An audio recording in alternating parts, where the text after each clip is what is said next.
Hi everyone. This is Jewish Talk coming to you from NASA Community College on 90.3 WHPC. Also streaming on the nccradio.org. Write that down. nccradio.org. This program is later archived on Spreaker.com. This program is repeated on Sunday evening at 11 p.m. Check us out on all the WHPC's beautiful app as well. You find us anywhere where you have your podcast. So hi there, my name is Rabbi Perl. Good morning, good afternoon, and good evening to everybody. This, of course, all depends on when you're listening or watching. Oh, Gewalt, I forgot to tell you. You can see us right now on Facebook Live at WHPC, or my own page at facebook.com, Anshel Perl. Hello to Ira Gross. Hello to Zalman Weg. So hello everybody on the radio. Hello online. Hello to the world. Let's get right into it. Let's get into some music. I'm in such a good mood this morning.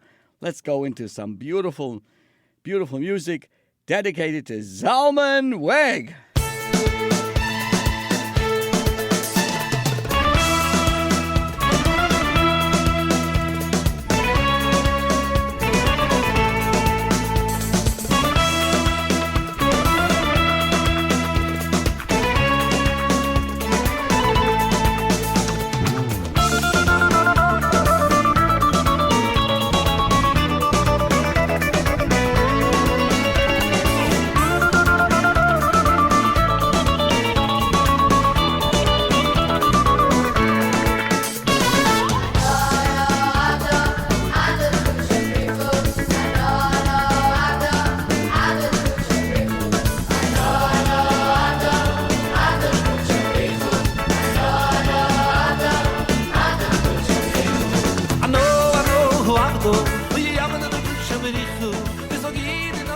Ladies and gentlemen, I played that music in honor also of Brenda Guberman, Linda Zellickson, Levana Lichter, Eitan Kilshevsky, and everybody out there. So here's the question of the week, my friends. The question of the week. I finally met a guy I actually like. Wow. At my age, this is a big deal, says this person. But it's a huge issue. He doesn't keep kosher, and he says he never will. He insists on bringing non-kosher food into my home. Something I never allowed before. Now, I'm in a bind, says this person. Does God want me to stay single and kosher, or compromise and be happy? Oy Gewalt, what a question. Here's the answer. If you like my answer, let me know. If you don't like my answer, let me know too. You see, compromise is necessary in every successful relationship. Two human beings sharing an intimate space is a balancing act, which can only work if each makes room for the other. Learning to love means learning to loosen your grip and be flexible. But you can't put everything up for negotiations. You need to know where to compromise and where to hold your ground. If a guy you love tells you he doesn't like a particular dress you wear because it reminds him of his third-grade teacher whom he hated, would you change dresses? Sure you would. It's only a dress. And if the negative association is so strong for him, it's easy to be sensitive and to put on something else. But what if he says he doesn't like your nose? Apparently, that third-grade teacher had a similar dress sense to you and also a similar shaped nose. You already changed your dress. Would you change your nose as well? I hope not, because your dress is what you wear, but your nose is you. You can change what you do to please someone else, but you can't change who you are to please somebody else. When it comes to the matters of habit, there's wiggle room. If your hobbies clash with your partner, you can adjust them. If you're a late-night person, you can learn to become an early riser. My grandfather used to always tell me, early to bed, early to rise makes a man healthy, wealthy, and wise. So if you insist on playing your electronic bagpipes, that's fine. Just use headphones. If he's a junk food addict, he can, over time, develop a taste for healthy salads. These are superficial habits. So you can work on them. But when it comes to your identity, who you are, your core beliefs and values, there can be no compromise. If you give in there, you're going to give up who you are. And giving up who you are never ends well. You can change your clothes, but you can't change your nose. So, again, to the basic question, your kosher kitchen is not a habit.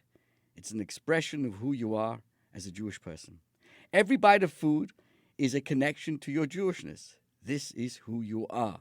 You can't just give it up for someone else. But let's give this guy a chance. He may not realize how deep your convictions are. Stand your ground and explain to him why you keep kosher. For example, many people that I have to address and talk about, not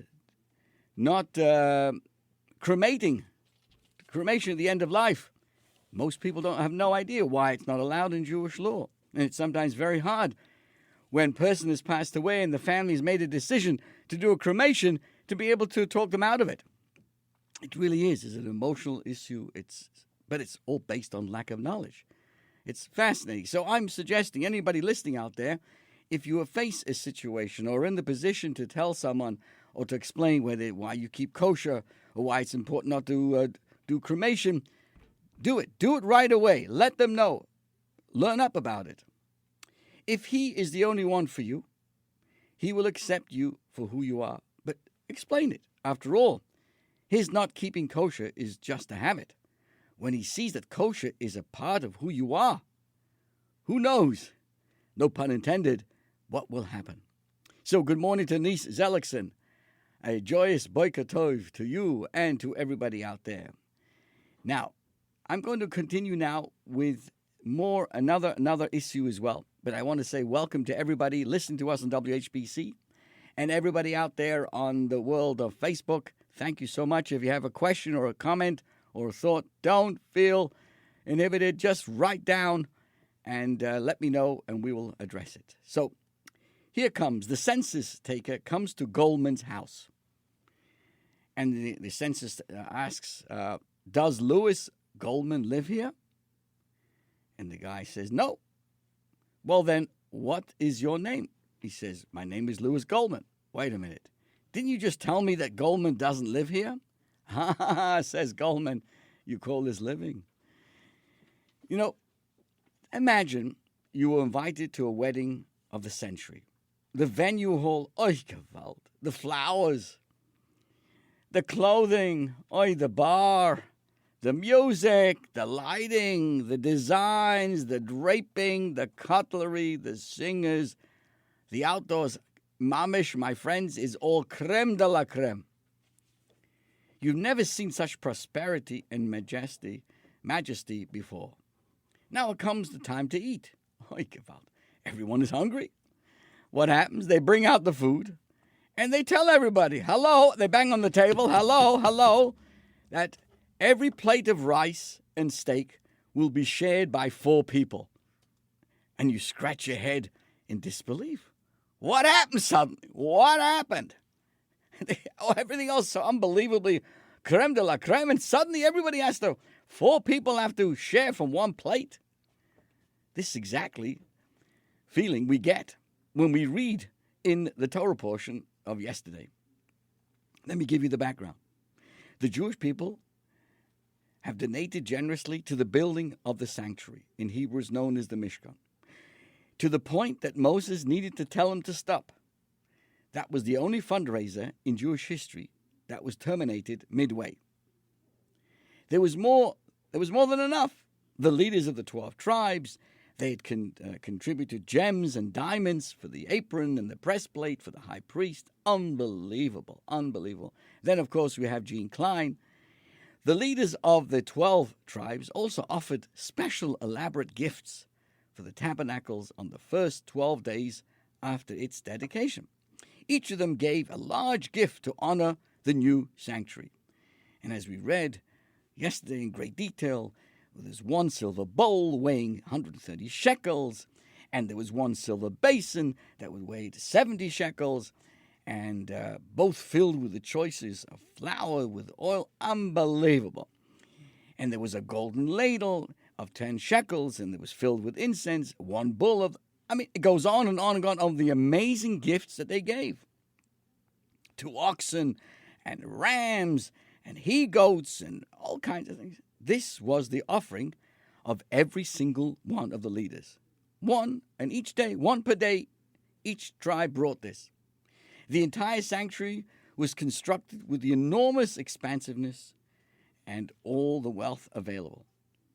They had amassed, of course, where did the Jewish people at that point have all this from? Because, this is what happened when they left Egypt. It was a structure like none other, majestic, exquisite, glittering, dazzling, as we would say in England, marvelous.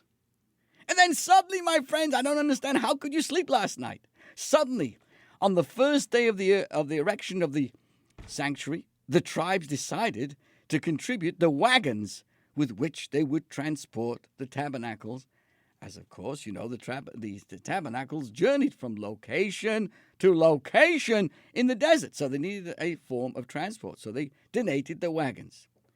Guess what, my friends? Together, all 12 of them donated 6 wagons, each leader a half of a wagon. 2 of the wagons went to transport the coverings, the drapes, and the curtains, and the other 4 to transport all the other 48 giant or gigantic beams and dozens of pillars, sockets, bars, pegs, a gewalt of the entire sanctuary. Now, this looks ridiculously stingy, frugal. Why could they not just donate 1 wagon each? They would have 12 wagons. Why suddenly the stinginess that 12 tribes end up giving 6 wagons? If you do the maths, as the Talmud does, each of those wagons would be overloaded with huge beams of wood that would need to be stacked so high that it would have been unwieldy to the extreme just to move it off the spot. It's so heavy. And the Levites, because they were stacked up so high, the Levites would need to accompany the wagons. They would walk on the side of these wagons to ensure that the beams wouldn't slip off. Hello? What's going on over here? Why couldn't they just give many of the wagons and make it easy that way? Surely it would have been far easier to buy 12 or 24 wagons and transport the sanctuary in relatively ease. What's going on over here? Okay, our telephone line is open. I see it's ringing. I hope it's to the point. But let's take a little break over here and welcome one of our callers. Hello, good morning. Yes, hi, good morning. Good morning. Hi, this is Gil. I'm listening to your show for the first time. I'm also blind and visually impaired, and I live in Long Island. Yes. And I love the radio station. Thank you. I'm trying to learn, even though I'm a Christian, I'm trying to learn things about the Jewish people. I have such love for the Jewish people. And I read the Bible. I memorize so much books of the Bible in Braille, and I love this station. Well, I want to thank you so much for that, and thank you for joining us today. All right. And All right. keep listening. Keep All right, listening. my name is Gil Corona. Gil Corona. G-I-L, Corona, C-O-R-O-N-A. I'm 57 years old. I've been blind since 1965. I was born 1965. I'm 57 years old, and I'm living in a nursing home here in Long Island. Well, thank you, Gil, for joining us, and keep listening, and we appreciate you calling me in. All right. Every day I say Shabbat Shalom. I love you and the Lord. God bless you. Thank you. You too. Shabbat Shalom to you. Thank you so much, Gil. That was wonderful. And if anybody else has something they'd like to add, I don't mind interrupting myself. Gives me time to think. So, again, this is our question. What's going on over here? What's this stinginess? 6 wagons from all this unbelievable effort and resources. They could have had many more wagons. It's not like they were poor. These were, at that time, influential, and people had all the resources. And these leaders were privileged to represent their tribes. They had already donated expensive gifts and will continue to do so in the following days. It wasn't at the end of the world. But suddenly, when it came to the wagons, they seemed to be pinching the pennies or the shekels. Why live life on the cheap if you can afford to travel in style. Something seems off over here. The candelabra made of pure gold, the ark and many other pieces of furniture made of cedar and plated with pure gold. The designs of the entire structure was extremely beautiful. The garments of the high priest were magnificent. And they were nearly as nice as the clothes that Dr. Kilshevsky wears. And suddenly at this important gift, one that would serve the Jews for 40 years, which was to transport the divine abode through the wilderness, they behaved like paupers, stuffing in 48 suitcases into a station wagon. Remember how many of us used to travel to the country for the summer. I know Dorothy, that's what she would do. She would put in 98 suitcases into one station wagon to go upstate. So what's going on here? The big question is why?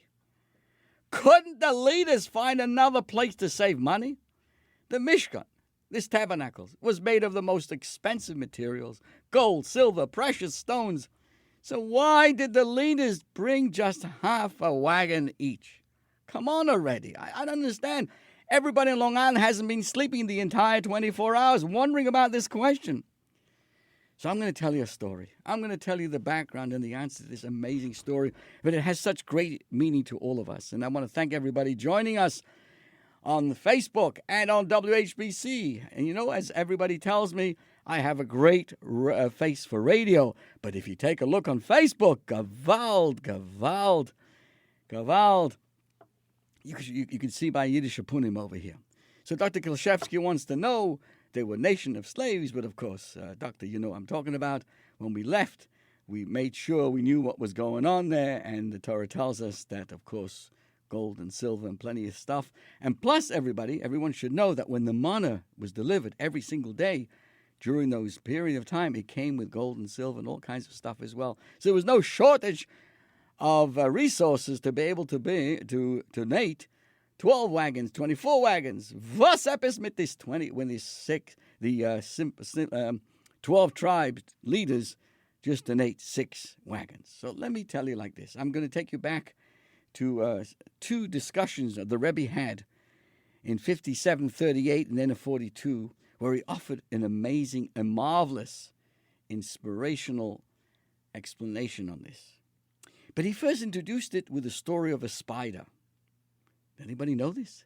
The Medrash tells us the story of King David, one of the most intelligent men in Jewish history, who as a young boy was once asked, what is the purpose of God creating spiders? Why are there spiders? Why do we have spiders on this world? He felt it was just a waste of a creature. What do we need the spiders for?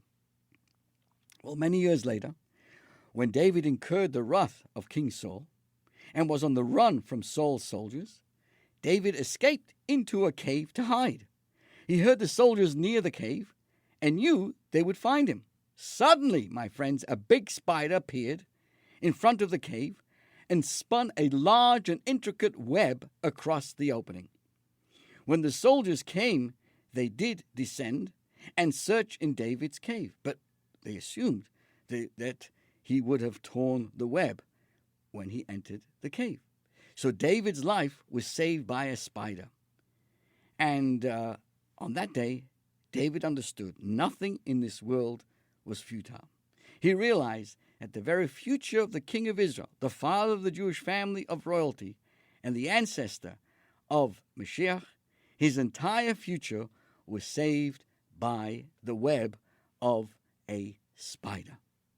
So when King David doubted the truth of the purposefulness of every detail in our cosmos, he was shown that his very life and destiny was dependent on this, what he called a wasted creature. So next time, dear friends, you have a spider in your house, go over to it, give a shmeichel, say shalom aleichem, welcome him into your house, and show him around.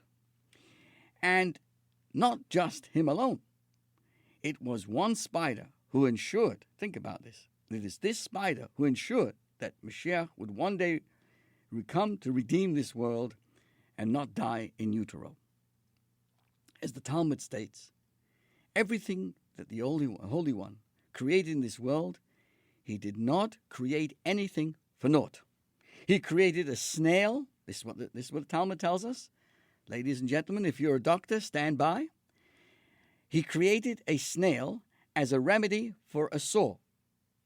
God created a fly to be crushed and spread as a remedy on a wasp sting.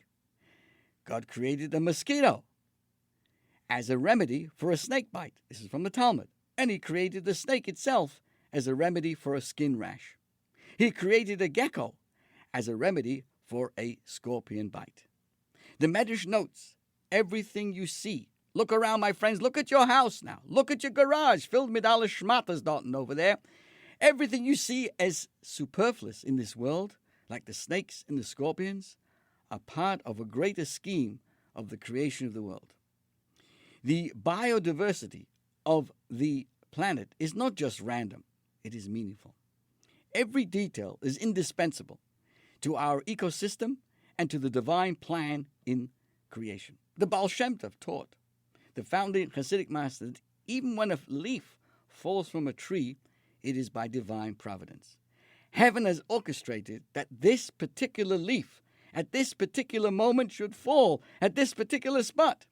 Once the Baal Shem Tov showed his disciples a certain leaf as it fell to the ground and told them to pick it up. They did so. And what did they see? A worm was underneath it.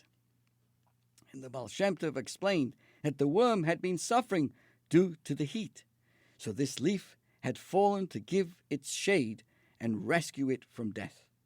God was thinking of this warm, scorched, this worm over there that was being scorched in this burning hot day. But why is this such a big deal in Judaism? And the Rebbe put it, who cares that there is one sheep roaming our planet? When I was a child, my parents used to take us to the zoo or to the aquarium, and I often wondered, all these crazy-looking fishes and all these animals, like, what's the purpose already? Whom does it bother that there is a plant growing with no benefit, just somewhere? Who is perturbed by the fact that a grain of sand at the seashore amounts to nothing and has no meaning outside of the fact that it is there? Perhaps that too is part of God's greatness. There is an abundance of so many creatures which have no meaning and could have easily not been there. I'm sure you remember. I know that Brenda Guberman knows this from the scene of the fiddler on the roof. Remember what he said? Lord, who made the lion and the lamb, you decreed that I should be what I am. Would it spoil some vast eternal plan if I were a wealthy man? I'm going to tell you, dear friends, take it easy. I think Tevye made a mistake. He thinks that the vast eternal plan consists of separate, disposable parts. The totality of being is unaffected by individual occurrences, regardless of their local importance. Replacing Tevye the pauper with Tevye the magnate would have no impact outside of Anatekva and should easily be accommodated by the vast eternal plan. What Tevye does not understand is that creation is a symphony or a form of language. The entire universe is interconnected and unified. We're all part of a symphony, and every detail of every person's life is essential to the purpose of creation. Every aspect of creation, everyone, including that spider or that mosquito that's driving me crazy right now, every aspect of creation is imbued with love, with meaning, and with purpose, even if we can't always see how and why. Let me give you some examples in nature as well. Good morning to Jonathan Wolf. Welcome. Thank you so much. For generations, scientists wondered if our world was better off because of lightning. In recent years, we've discovered that there's some unbelievable life-saving benefits that come from lightning, right? Lightning and thunder and lightning. Here's one of them. Plants need nitrogen to grow. And Earth's atmosphere is 78% nitrogen. And I want to say hello to Larry Swenson, better known as Label, and to Rosemary Hoffman. Unbelievable.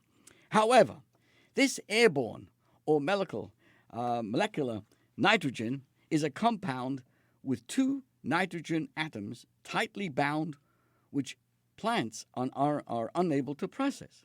So the nitrogen in the air is practically useless.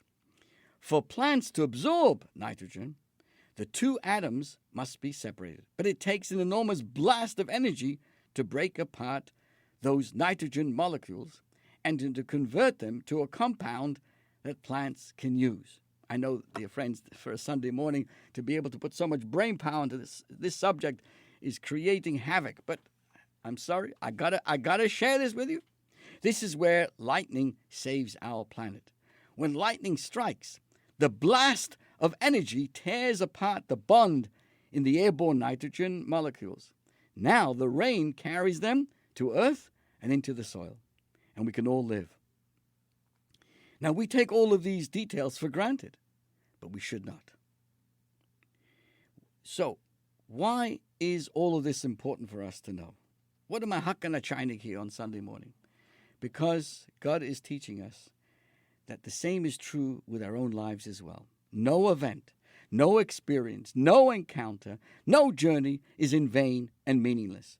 We may understand it or not, but every single moment and every experience is indispensable. It's an important component of our journey and our mission in this world, giving us the opportunity to become the people we are and capable of becoming and fulfilling each of our unique missions in this world. The same is true with our time and with our talents. If even a single spider's web is not in vain, and the very existence of David and the Mashiach were dependent on one single spider web, do you think that all the webs, so to speak, we encounter in our lives are just random? Not even a chance. Every moment that was given to me and to you, and every experience that comes our ways, is an opportunity to experience the pleasure of the intimacy with the divine. One may think, the Rebbe said, I have been productive for 23 hours and 59 minutes. I prayed, I studied, I gave charity, I worked to support my family, I benefited myself and my loved ones, I was productive. But now let me consider the next minute as being meaningless, with no purpose. Along comes the Torah and tells us, no, N-O, that minute. You did a great job for 23 hours and 59 minutes, but that 1 minute is important too. You are underestimating your value. This minute was given to you by Hashem. It is a miracle. It is priceless. How do I justify this miracle?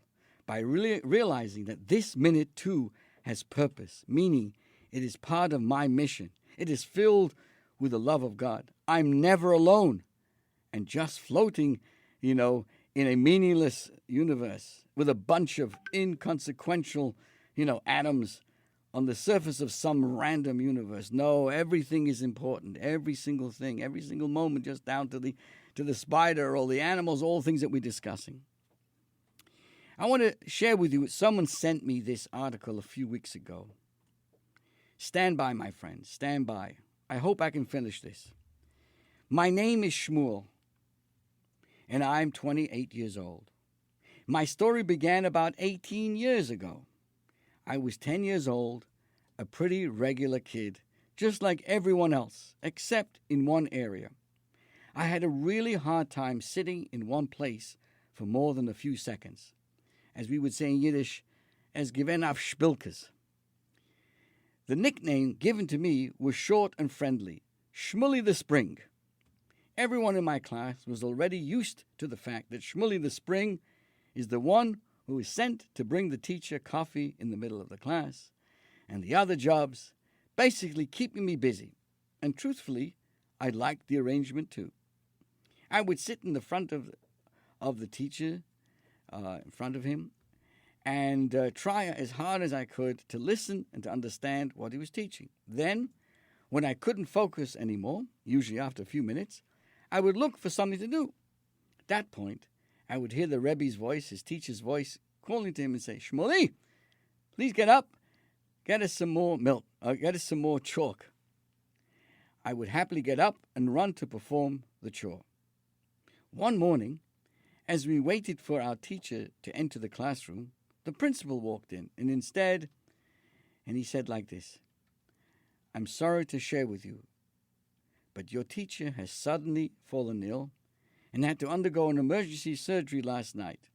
He will not be coming back for the next few weeks."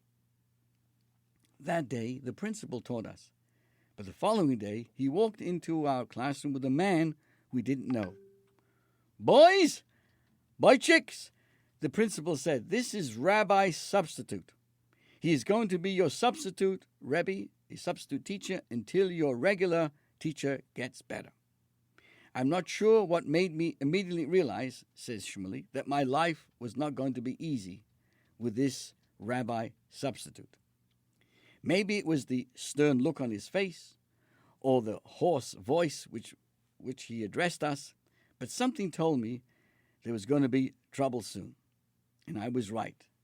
It was only a few minutes later when I sensed a heavy shadow over me. I looked up and found Rabbi Substitute staring angrily down at me through his somewhat dirty glasses. "What are you busy with over there?" he thundered. I dropped the beautiful paper airplane I had just completed. The stunning plane did not have a chance inside Rabbi Substitute's clenched fist, and I felt my heart tearing inside, all along with this. I found myself standing shamefacedly in the principal's office. After recess was over, I returned to the classroom, but this scenario repeated itself over and over again in different variations. After a few days of mounting frustration on all sides, my parents were called to the school. "In my class, all students must learn," said Rabbi Substitute, who told them firmly, "What do you think he's going to grow up to be like, if he doesn't use his brains?" He refused to allow me to perform the various tasks that had been my lifeline until then. Every day, I would be punished and sent out of the classroom in humiliation. I began to feel disappointed and disgusted with myself. I always knew that I was not exactly a typical child. I knew that I was better with my hands than with my head, but I always managed to somehow, thanking for the energy that God endowed me and the fact that I love to help people. But for the Rabbi Substitute, these qualities meant nothing. One day, Rabbi Substitute decided to call an emergency meeting to discuss my problems. My parents and I were both called in for a long, painful lecture. I remembered my father trying to say something like, "Oh, Shmuley has other qualities. Maybe his head is less at work, but he has amazing hands." But Rabbi Substitute didn't allow my father to say a word. And here I remember how Rabbi Substitute's face reddened. He pointed a finger at me and shouted, "If you don't start using your head, you'll amount to nothing." "Nothing," he said. Then he added under his breath, "Good hands will make you a good plumber." Nothing more. Finally, our regular teacher returned to school. I managed to forget the hurtful words most of the time. Sometimes, unexpectedly, I would hear his words playing in my head and shrink into myself with humiliation. When that happened, I would feel like an absolute nothing. I grew up, I married, I found an amazing job in Israel's medical emergency response team. I love the action, the speed, and the tremendous kindness that I can perform for people in the most critical moments of their lives. One night, I woke up to the sound of the dispatcher calling all nearby volunteers to rush to an emergency nearby. Apparently, someone had lost consciousness and needed help. I jumped into my car and quickly drove over to the address that the dispatcher had announced. I grabbed my first aid kit and rushed up the stairs. The panicked voices and the light coming from the apartment led me directly to an elderly man lying on the living room floor. A woman stood next to him, his wife, I presumed, crying hysterically. I quickly began checking his vitals and performing CPR. Things were not looking good. No pulse, no breathing. No pulse or breathing, I reported to the station. Send MICU, MICU urgently. The Hatzalah volunteer and I continued working furiously. This guy doesn't have much of a chance, I thought. The ambulance arrived, and with it, more advanced equipment. The full team and I continued to do our best, but nothing. The guy wouldn't wake up. The team gave up, but I refused to. I continued to put in every bit of strength I could muster without thinking. Yair, was a fellow paramedic, placed his hand on my shoulder. His eyes were telling me, "Forget about it. This is a lost cause." But I kept going. The other guys knew me already. They weren't going to try to explain to me for the umpteenth time that I was too naive. I pushed again, and then suddenly I felt something change. I checked carefully and began screaming like a madman, "There is a pulse! There is a pulse!" The paramedics looked at the patient and immediately realized that I was right. They all began working feverishly again. Somehow, they managed to stabilize him and rushed him to the nearest hospital together with his tearful wife. I gathered my things and headed back home. A month later, and I nearly forgot the whole incident. One morning, my phone rang. The young man on the other end of the line told me that he was this elderly man's grandson. "You have no idea," the grandson told me with obvious emotion. "You gave us our grandfather back." He invited me to a feast of gratitude the family was making. In Hebrew it's called Su'udas Haidar. On the day of the feast, I came to the house. I came once again. They all welcomed me with hugs and joyful greetings. I've never met these people before, but it seems to them that I was like family. I was given a seat at the head of the table next to this dignified-looking man with a white beard. His face looked familiar, but now I was seeing his face with a healthy coloring. When he saw me, he stood up, enveloped me in a warm hug. I felt his tears wetting my shoulder, and then my own tears were coming down my own cheeks. He murmured words of thanks, and it was obvious that he was very, very emotional. I myself was feeling my own storm of emotions, and not only because of the opportunity I'd been given to save another person's life. With shocking clarity, I suddenly realized that this man, who was now looking at me with such gratitude, filled eyes, was none other than my childhood teacher, that rabbi substitute. It must have been his voice that made all the memories surface, but I had no doubt about him. He was the guy. I gently asked him about his life and where he was from. Yes, it was him. He did not seem to recognize me, but that was understandable.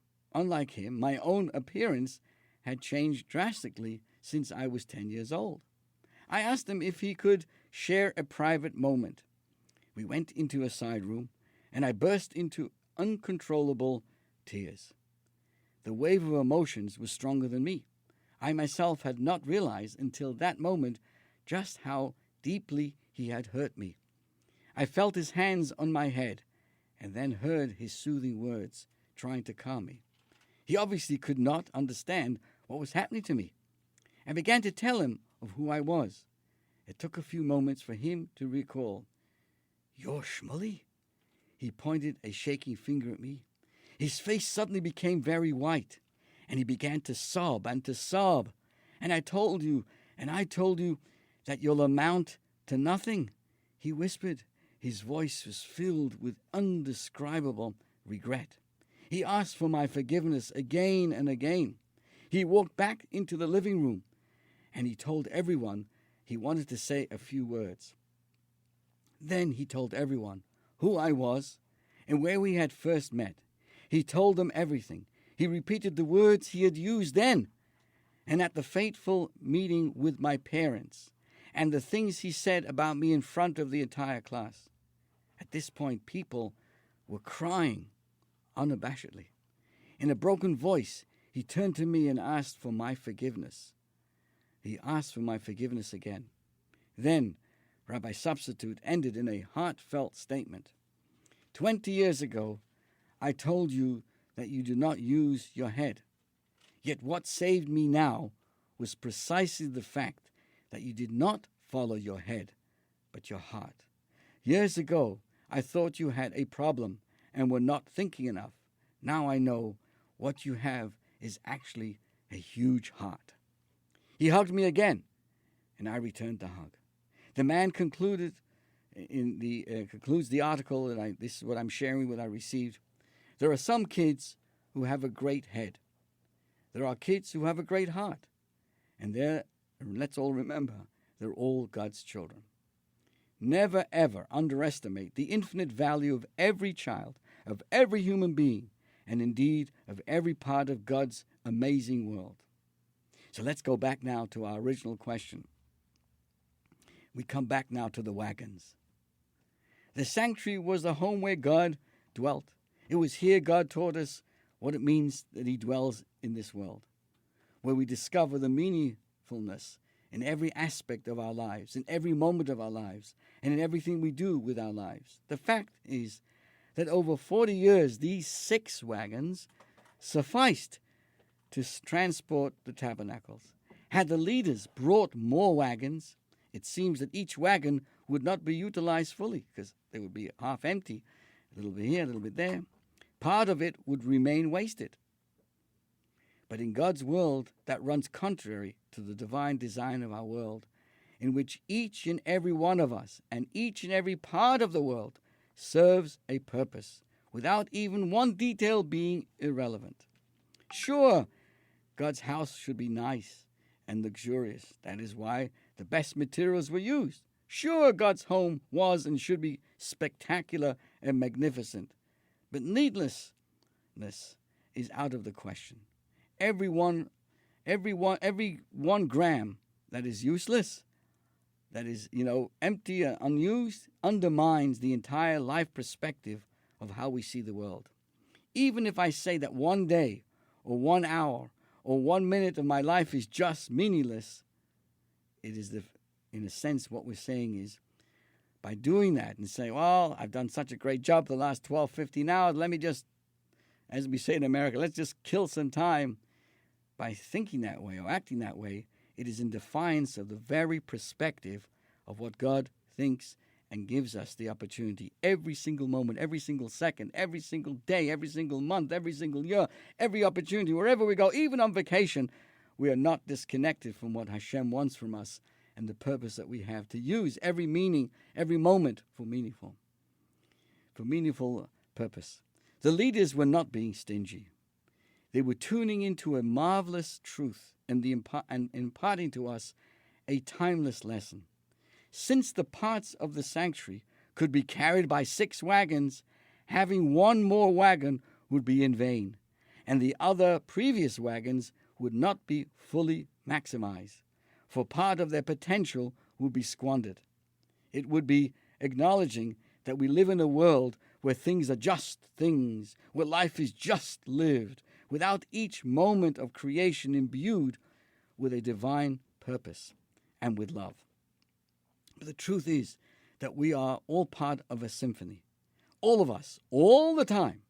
Every single human being, every single part of us, every cell, every atom, every neuron, every bird, every puppy, every gazelle, every planet, every star, every lake, every cloud, every bush, every mountain, every wagon, every horse, every wheel, all of it, all of the time is part of a relationship, part of a story, part of a journey. Even a wagon in God's world has purpose and was not made in vain, and not even one part of it. This was the message of this unique gift by these leaders. I have unique gifts and abilities that only I have been granted, If I slack off, the entire world will be poorer. By living life to the fullest, I justify the gift that is life. So, my friends, a life well lived is what we're looking for. They tell a story of a man who ran into a burning house to save a youngster who found him stuck in a house going up in flames. After the youngster was rescued and recovered from the harrowing experience, he said to the man, "Thank you for saving my life. How can I pay you back?" "No need, thank you," the man said. "I was just doing a good deed." Please, I want to pay you. My father is comfortable, and name your fee and you will get it. I'm sure my father will be happy to give you a reward for what you did. The man says, No, I will not take money for fulfilling my duty to save another life. "So how can I pay you back?" asked the youngster. My friends, listen to this, my friends. Are you standing or are you sitting? The man looked into the young man's eyes and said, You can pay me back by living a life that was worth saving." My friends, can we all say that we're living a life that's worth saving? What a powerful thought. I see our telephone line is going on. I hope let's allow other people a chance to call in as well. Gil, I want to thank you so much. And, we don't know, and we want to make sure everybody hears. So if you, let's see who it is. Let's just see who it is. Thank you very much. Welcome. Yes, welcome. Shabbat Shalom. This is Gil calling. Okay. You were talking about Pashert, predestined? We want to. What happened? I think we got a disconnect there. But thank you so much. If that was Gil, thank you so much again. I'm sorry that I'm not able to hear you clearly over here. So let me conclude here as well. I want to say hello to everybody online, and everybody made their comments. Yes, so this is beautiful. I just want to conclude. Let's see if I can have a chance. This is a subject matter that's very close to my heart, and I addressed this issue at our shul yesterday. We're talking about a person who has no relatives on many levels.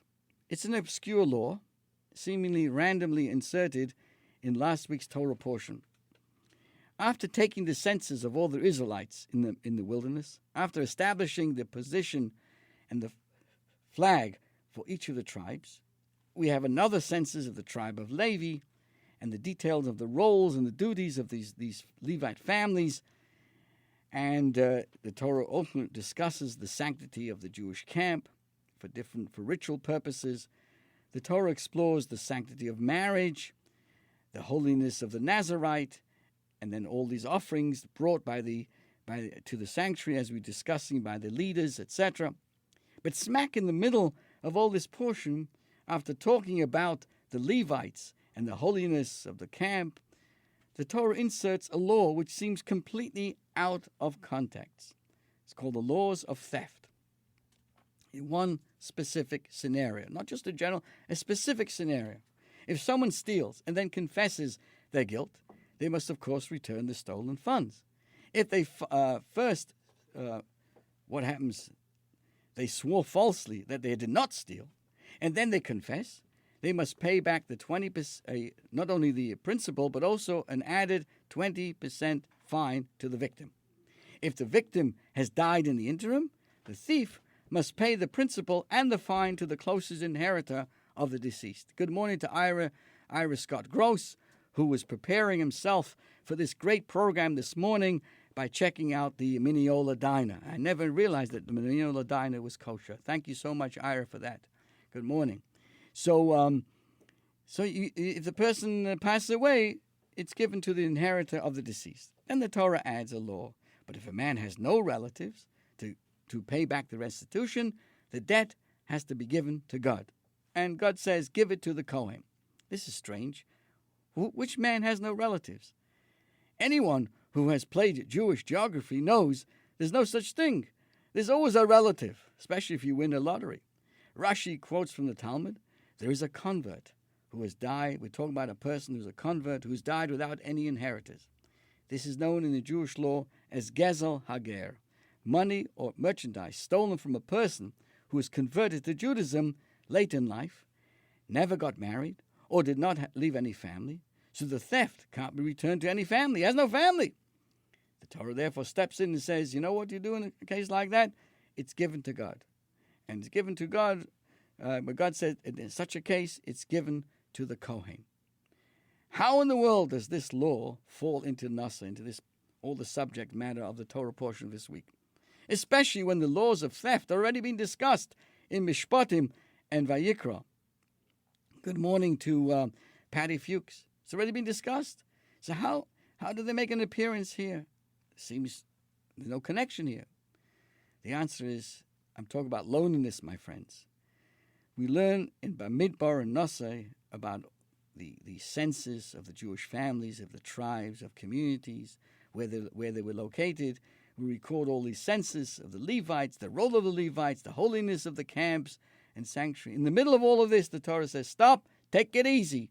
We have to talk about one particular individual who's apparently left out in this entire picture. This is the convert who died without family. He is a man alone in the world. He has left his culture, his family behind. He has fashioned a new identity for himself. He became a Jew. He is not one of the tribes of Israel, and certainly not a Levite or a Kohen.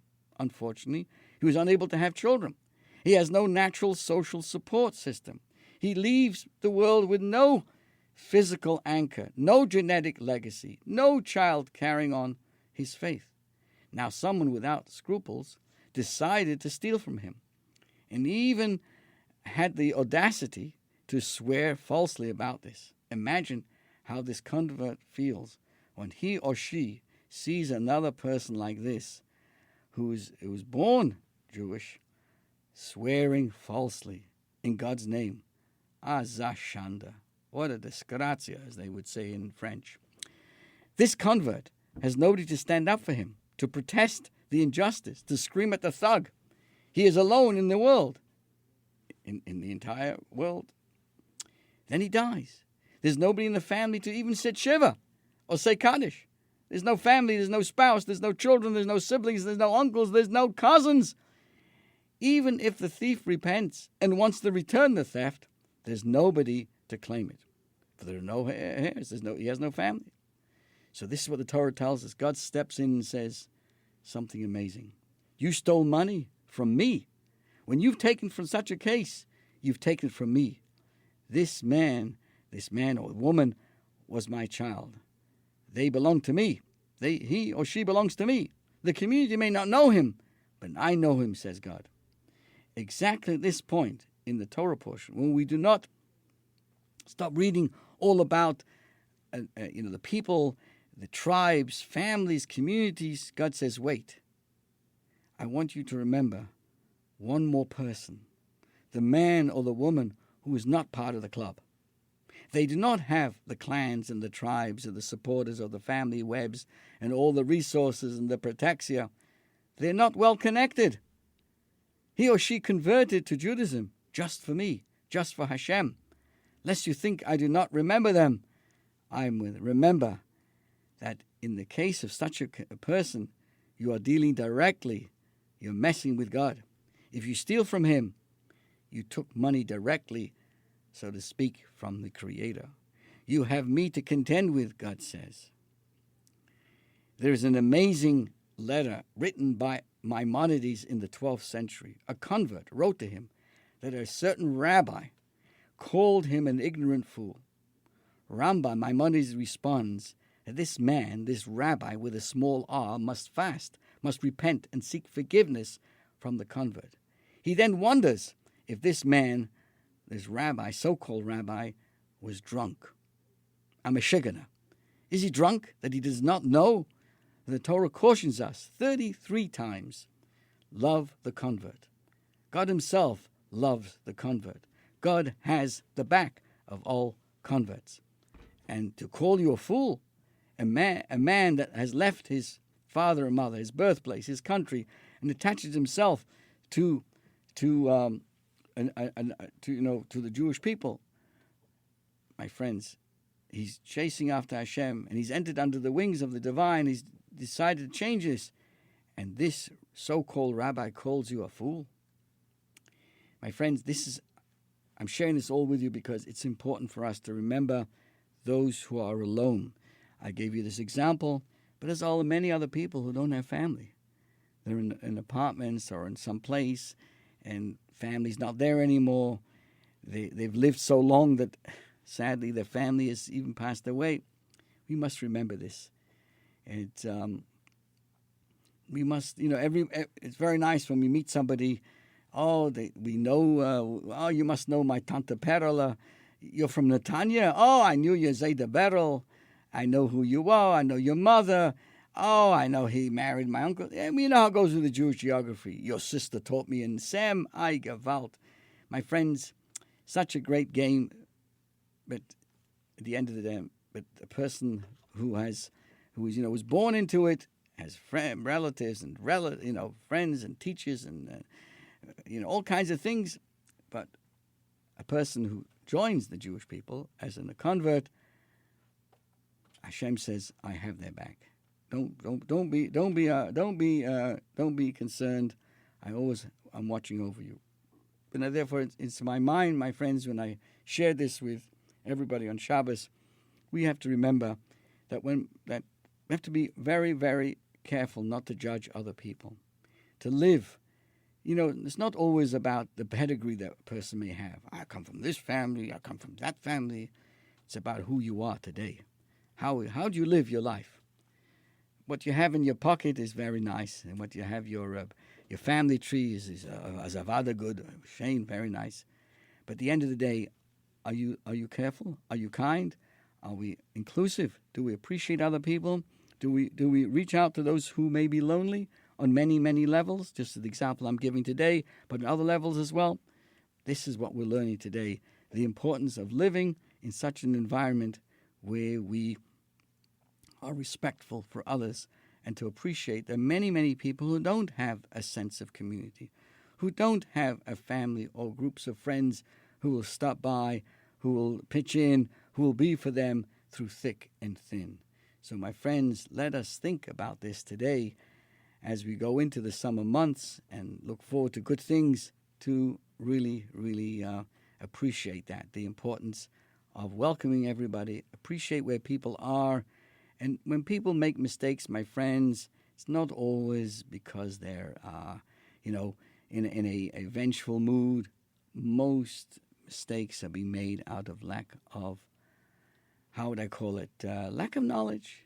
If you sit down, and you're a good example, as I explained earlier on, explaining, in the example I gave, the story about the lady who wants to marry this wonderful man, but he doesn't want to keep kosher. Why don't you sit down?